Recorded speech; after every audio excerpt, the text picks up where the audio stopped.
الحمدللہ والصلاة والسلام علی رسول اللہ اما بعد۔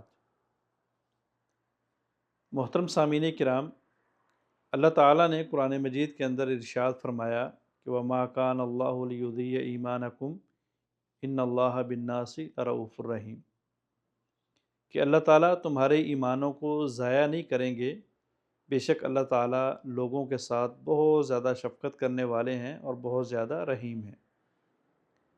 اس آیت کے اندر اللہ تعالیٰ نے ان مسلمانوں کو تسلی دی، حوصلہ دیا جنہوں نے یہ سمجھ لیا تھا کہ شاید جو نمازیں ہم نے بیت المقدس کی طرف منہ کر کے پڑھی ہیں، وہ جب تحویل قبلہ ہو گیا، مکہ کی طرف منہ کر کے نماز پڑھنے کا حکم نازل ہو گیا، تو ہماری سابقہ نمازیں ضائع ہو گئیں۔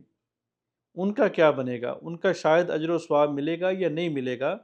تو اللہ تعالیٰ نے حوصلہ دیا، تسلی دی کہ اے مسلمانوں، اے مومنوں، اے صحابہ کرام کی جماعت، میں تمہاری ان نمازوں کو ضائع نہیں کروں گا۔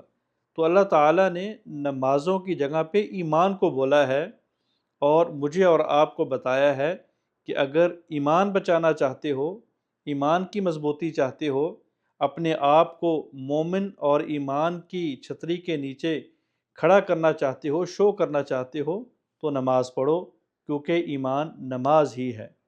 اگر نماز نہیں تو ایمان نہیں۔